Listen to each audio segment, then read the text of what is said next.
So cross-section of a spinal cord. This is part of actually what you need to know for your practical too. And they're kind of easy ways of learning these parts and pieces of your spinal cord if you know what to look for. So over here are all of the parts that I'm about to talk about. But all I did in the next slide is I took this picture and I blew it up so that I can show you those parts and pieces. So here's my spinal cord. You'll notice that in the center, I have a gray butterfly, right? This is the only part of your body that I know of where we have a butterfly. So notice that it's gray. So that's one thing. Everything associated with the butterfly is going to be gray. All of this out here, you'll notice isn't. This is white matter. Now in chapter 11, we talked about the difference between gray and white matter. Gray matter has unmyelinated axons. White matter has myelinated axons. White matter is always going to be like a superhighway. It carries things from point A to point B. Gray matter is where kind of integration happens and reaction happens and things like that. So I want you to notice that. Next thing I want you to know is the difference between the front and the back of the spinal cord. Notice that on this side of the spinal cord, where my butterfly is, the white matter is continuous. It goes all the way around. There's no cutoff. The butterfly doesn't cut any portion of this off. Literally, the white matter goes all the way around this. Yes, everybody sees that? That means this is the front, okay? Or if we want to be anatomical, we say this is the anterior. Okay? So this is anterior. If you look back here though, see how the wings of the butterfly are actually all the way to the edge, and this section of white matter is completely cut off? It's not continuous like what you see on this side. It actually stops, there's gray matter, and then it starts again. This is the back. Again, if you want to be real sciencey about it, you would say it is the posterior. So that gives you direction, okay? You've got the anterior up here, you've got the posterior back here. Now, let's look at the butterfly for a second. If I were to redraw this butterfly and it were to look more like this, does that look like a horn to you, like a cow horn? Well, for the sake of argument, let's say the shape is a horn, okay? So now you know the shape, you know the color, and you know the direction. This right here is one horn. What direction does it face? Well, it's posterior. What color is it? It's gray. What's its shape? It's a horn. This is the posterior gray horn. Okay? Now, if you look, there's kind of another little spike here. If it's not posterior, it's not anterior, but it's going to the sides. Our word for sides is lateral. So, this is the lateral. Color, gray, shape, horn. Okay? This one is facing forward. So this is the anterior. Color, gray, shape, horn. Now, if you have people coming together and talking, that it's said that they commiserate, okay? If you look here, do you see this chunk of gray matter that's between the two wings? This is called the Gray Commisure. Why? Because it's basically the two wings coming together. This hole that's right here. So remember, your spinal cord is actually this really long thing. It isn't just a slice like a lifesaver like this. So if I've got my butterfly up here and there's a hole here, this actually travels down the entire length of the spinal cord. So it's not really just a hole, it's a canal. And where is it located? It's located in the center, right? So this is called the central canal because it's right dead center, okay? Now, again, posterior, anterior, still the same. This is still posterior. This is still anterior. Let's talk about the white matter. So we know that we've got this long thing with the butterfly in the middle. If I were to just take this piece of the white matter right there in the back, this one right here, and isolate it, it would kind of look like that, right? So it kind of looks like a column in a building. Yes? That big thing that sits right outside the lab at the school. So again, if we know a color and we know the direction, then we should be able to give you the shape now because we know that it's the columns, right? So this is the posterior. What color is it? White. What's the shape? Column. What about the sides? What do we call that? Well, it's lateral. What color is it? White. What's its shape? Column. Look at this one. Where is it located? It's located in the front. So this is the anterior. White. Column. Okay? So again, if you know direction, if you know color, and you know shape, you kind of know quite a bit about my spinal cord, about the spinal cord. Now remember that we had this piece of gray matter that connected the two wings together. Well, do you see this piece of white matter that kind of connects this side to this side? You can also call this the white commissure, just like we had the gray commissure, because technically it is putting the two sides together.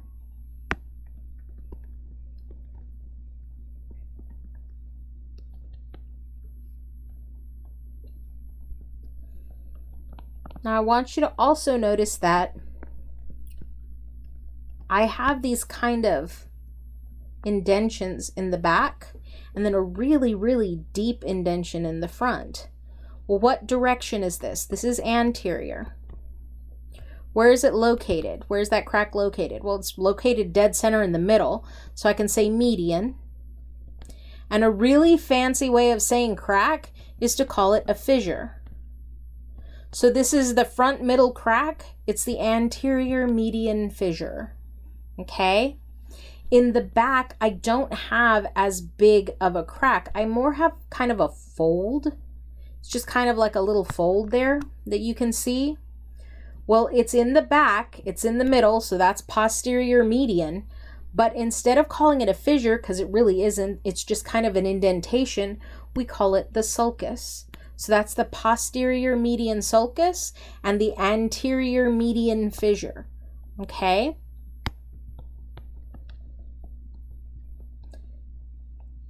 Now, let's talk about these bad boys out here.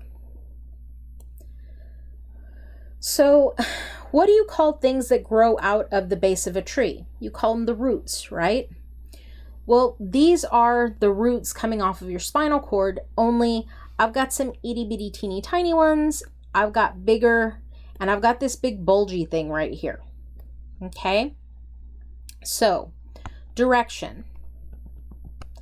This is posterior. These are teeny tiny roots, right? They're just so precious. So these are posterior rootlets.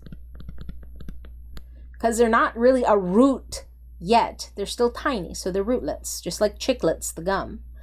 But they do eventually come together and make something bigger. We call that the posterior root. I want you to notice this big bulgy thing. Remember I talked about this in like a couple slides ago. This is the posterior root ganglion. Remember the cell bodies, when you put them together, they make a big kind of poochy portion? That's what that is. Now, if you look at the front, look at the little roots. They're just so precious. Well, these are the anterior rootlets because they're on the front.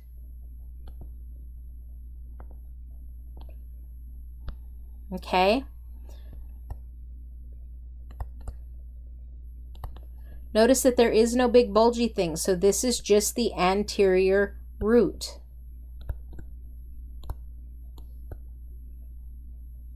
Now, when these two things combine, they merge together, we basically get what we call either the spinal nerve or the spinal root. They actually do merge and become one thing. In your labs, you actually have examples of this that you have to learn for your practical. And they are the spinal nerves coming out of the vertebra that you can see. They're little yellow pieces of rubber. So that is all the parts and pieces of your spinal cord. If you can remember direction, color, and shape, you're probably about, I'd say 80% of the way to knowing the spinal cord. Okay, so let's talk about the white matter. Remember what I said about the white matter. It's a highway. It just carries information. So I've got two types of information. I've got ascending information, meaning that it's going toward my brain, and I've got descending information. The pink areas are descending, meaning that my brain is going to tell my body to do something. So the blue are the ascending tracks that carry information from my body up to my brain. The pink are the descending tracks that carry information from my brain out into my body. When you look at the actual spinal cord itself and you look at information being carried, remember that spinal nerve that we just named right here? We actually call that a mixed nerve. And we call that a mixed nerve because it is carrying different types of information. So if you look at the example that we have here, you'll notice that I've got the sensory neuron, right? Sensory neurons carry information in. I stub my toe, that needs to go to my brain. That dorsal root only carries sensory information. So that dorsal root is incoming information. And the ganglia, remember I told you that's where the cell bodies are? Well, the cell body for a unipolar cell is actually there. That's why we call that a ganglion. And it isn't just one. They're normally multiple. I don't want you to think this is just one neuron, but this is the example. So the dorsal root always carries incoming information, incoming sensory information. I've got an interneuron here that connects my sensory to my motor, but I also have these arrows going up to the higher centers of my brain. If I stub my toe, I can't just take that to my spinal cord. My brain has to make a decision to pick up my foot. So I do need this information to go up to my brain to let it know that something happened. Now I want you to notice that my motor, my outgoing information, I actually have two different cells, okay? Interneuron, this guy that connects everything, he is actually going to be in the gray matter. This blue cell that you see here, this blue neuron, notice that its cell body is in the lateral gray horn, okay? This is my autonomic motor neuron. Remember, autonomic controls things that I am not aware of. It's automatic. I am not voluntarily controlling this, but it still is motor information. Let's say that my heart needs to speed up. This is the neuron that carries that information out to my heart. Let's say that I want my stomach to start moving. This is the neuron that carries that out. I do not control this because it is autonomic. Now, the other motor neuron that I have is the somatic. This is controlling my voluntary movements. I want you to notice something about the somatic. Its cell body is actually in the anterior gray horn, not the lateral gray horn. So this anterior gray horn has the cell body for my somatic voluntary motor neuron. And it also comes out through the ventral or anterior root. So sensory information gets carried through the dorsal root, up and in. Motor information gets carried out through the ventral root. Now, remember I told you that the spinal nerve is considered mixed. I said that right here. This is why. It doesn't just carry one type of information. It's not just sensory or motor. It's actually both. Sensory's coming in, motor's going out of that same nerve. So we say that it is a mixed nerve because of that. So let's talk reflexes. If we were to go with the most basic structure you have in your entire nervous system that functions, we would talk about the neuron, the one cell. It carries signal. But if we're talking about a basic functional unit, the most simple thing that we can talk about so that we can understand more complex functions, you would talk about the reflex arc. Okay? It's the smallest, simplest portion capable of receiving a stimulus and producing a response. It can be used as a tool to learn more about your nervous system and how it works. Pretty much, in order to understand the complicated things, you have to understand the simple first. So what is a reflex? A reflex is an automatic response to a stimulus and is produced by a reflex arc. It occurs without conscious thought. This is not something that we think about. I can bet you $5,000 that if I hit your knee with a mallet, I can get you to kick as long as you don't have nerve damage. Because it is a reflex. You don't think about it. It just automatically happens. Now, we do have somatic reflexes, like pain. We respond to pain usually before we feel pain. Autonomic reflexes, though, are more things like our blood pressure. Our body changes how we breathe. It changes how our heart's beating and things like that to look at blood pH and to deal with blood pH, to deal with blood pressure. Things that we have no idea. My blood sugar is high.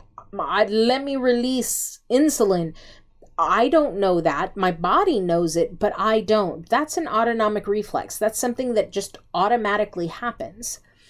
We've got two types of reflexes. Monosynaptic and polysynaptic. So, sorry guys, I need to shift around a little bit. I've been sitting in the same position for a while now. A monosynaptic reflex. What is a synapse? A synapse is where one neuron touches another cell. So in a monosynaptic reflex, you have one neuron touching another neuron.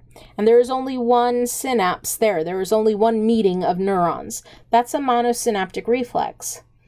Polysynaptic means that you actually have more than one synapse.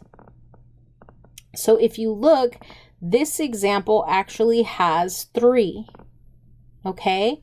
That's a polysynaptic. It's more than one. Poly, more than one. So, there are 5 basic components to a reflex arc, and you know this. You've been learning this since chapter 1 when we talked about,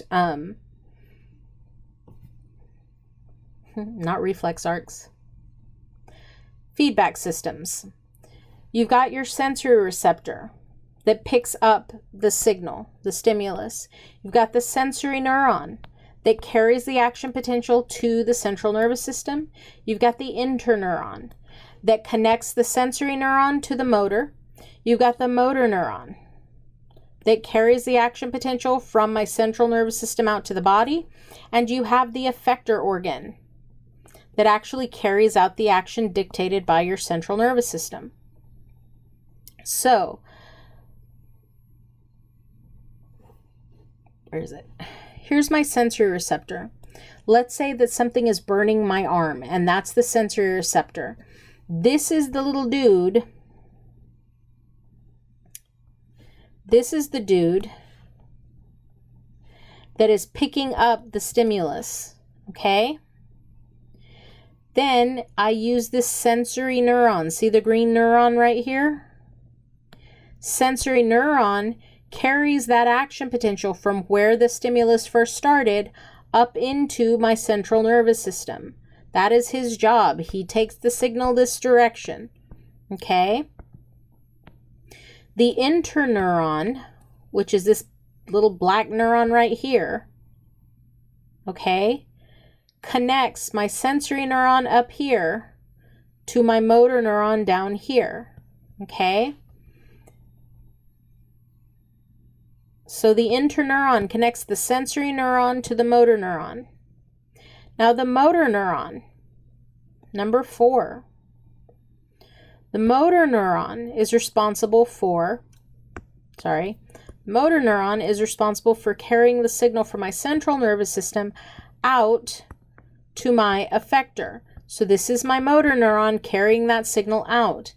Remember, my brain cannot move my arm. My brain doesn't leave my skull to go to my arm and cause it to move. So I have to basically select somebody to do it for me.